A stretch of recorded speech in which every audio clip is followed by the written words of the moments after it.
Argenti, Argentire, REHOO, because a lot of people have been talking about Argenti and it quite literally has not been anything positive. A lot of people are thinking about skipping Argenti. A lot of people have already been showing that he is not really worth it. And in this video, we're going to be talking about Argenti. Is he actually worth it? Is he needed? Is he going to be wanted? Because yes, it's going to be hard to look at Argenti in a positive light where there are so many different obstacles heading his way, and a lot of different characters, whether they be existing or future characters, are hindering his usability or his worth when it comes to a lot of people and their jades. So today we are going to be talking about Argenti, and we're going to be looking at all the things in the positive light and also all the obstacles that are making it seem like he isn't as worth. So of course, Argenti, we are looking at a character that is physical erudition, and of course, as we've seen through the live stream, we already know he is going to be hitting the full weight with the majority of his abilities besides his normal attack. This is a really good thing that you should already consider, because if you don't notice, or you should be noticing,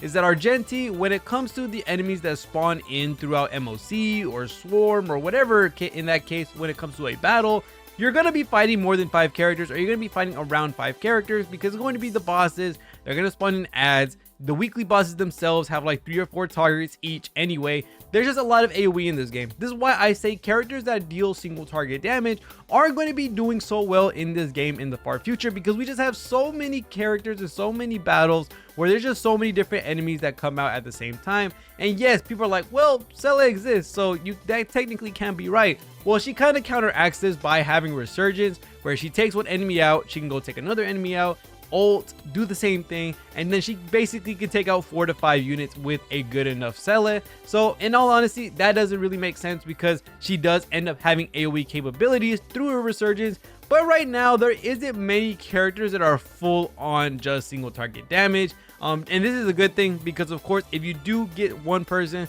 that has full single target damage, maybe like Su Shang, even though she can advance forward herself with her ult, there is just a lot of different enemies and a lot of different targets. And especially with all these enemies starting to add on debuffs, like the dots, like the confusion that we're getting from the new relic domain, there's a lot of really cool stuff that these enemies are doing, and a lot of big debuffs and negative debuffs that you're going to be getting on your allies with these enemies non-stop attacking. So taking out as many as you possibly can is going to be a needed thing to look at and a needed thing to have when it comes to playing with whatever characters that you have on your team. That's why AoE is such a good capability to have as a unit, because when you have characters that can hit the full wave, like Jinyuan, like Kafka, like Welt, when you have characters like Argenti, who's going to be hitting everyone on the field, or maybe even Dan Heng or Jing Liu, who are basically just going to be erasing whatever 3 characters that you know your main target is adjacent with.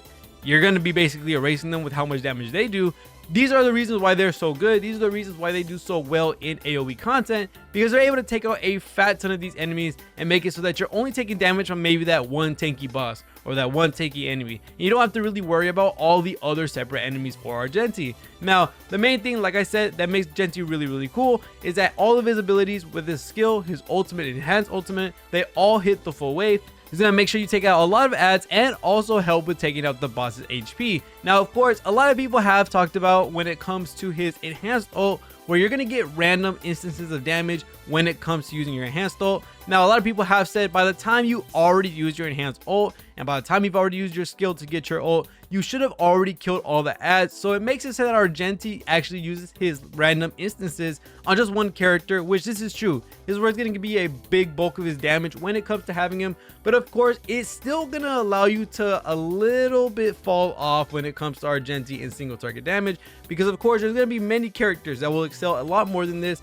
But that's not to exclude that he won't be doing damage. Of course, there's instances where Argenti is going to be non-stop fighting AoE, because you may know that other stages of MOC or other stages of Swarm, they just keep spawning, depending on how long it takes you to beat the enemy. Argenti, in all honesty, is going to be a very nice character to have, especially making these AoE fights very easy and being able to destroy these enemies very quickly when it comes to having more than one on the field. Now, in single target damage, I'm pretty sure he'll be fine. I just think it'll take a little bit longer, because of course you'll have to wait until you get your enhanced ultimate. But why are people already making Argenti seem not worth it, useless, all that type of stuff?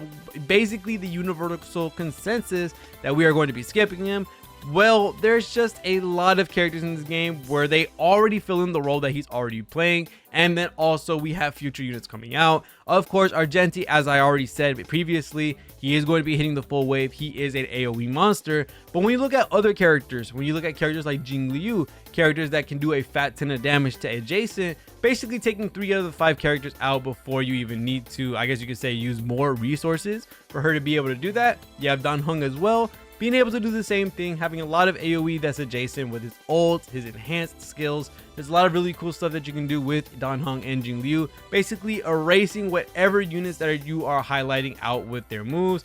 And then you also have characters like Selle, characters that have insane single target damage and can do the same thing. She can basically erase characters off of the field and is pretty much GG. There's just a lot of different AoE options in the game that we have that basically make Argenti not worth running, or it's just better to save your jades because you already have a lot of these DPSs. Because of characters like Blade, Jing Liu, Dan Heng, Jing Yuan, Kafka, well, Kimiko, there's just a fat ton of characters out at the moment that basically make it so that you don't need Argenti. Because of course, if you have any, I guess you could say, set of these two, maybe Kafka and Selle, or Kafka and Jing Liu, Dan Heng and Jing Liu, Dan Heng and Selle, there's just overall a lot of DPSs that have already come out that are already filling these AoE shredding roles, and having Argenti isn't really going to be making the best use of your jades for your account. And then when you see other characters coming out, of course, talking about 1.6, we already see our first 5-star Harmony character being Ruan Mei,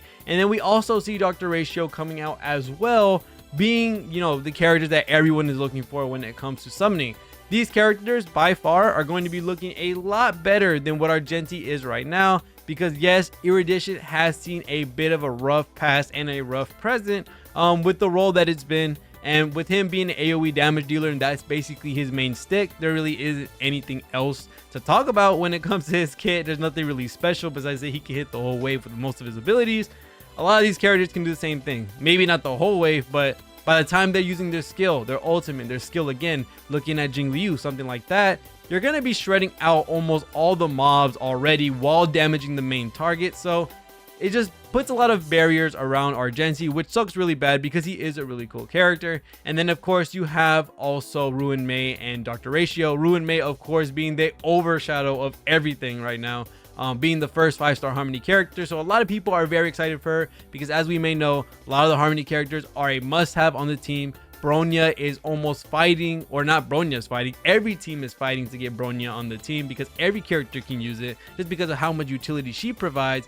I can't imagine where Ruan Mei is going to be. So with that precedent being said of how great Harmony characters are and how our only 5-star Harmony, which is Bronya, being as good as she is, it makes sense that a lot of people are going to be looking at Ruan Mei. And then R.EHO is looking really nice as well. He has a lot of competition, especially being in the imaginary role. There are some really cool characters in here, but I'm pretty sure as we have a hunt class character like Topaz and Numbi, we might see some supportive or follow-up attack abilities coming from R.EHO. So we could see a lot of really cool stuff when talking about R.EHO, when looking at the Goliath of a unit that we're going to be seeing with Ruan Mei. It makes sense why everyone is talking about Argenti and why it hasn't been so positive. I do think Argenti is going to be usable. I do think he's going to be absolutely amazing at the time of his release, because when you look at it, they're always going to cater to the brand new units. We're going to see more AoE centered MOCs. We're going to see more AoE centered stuff when it comes to whatever's rotationed. Argenti's going to be really nice. The only thing is that once we leave that MOC rotation with Argenti's buffs,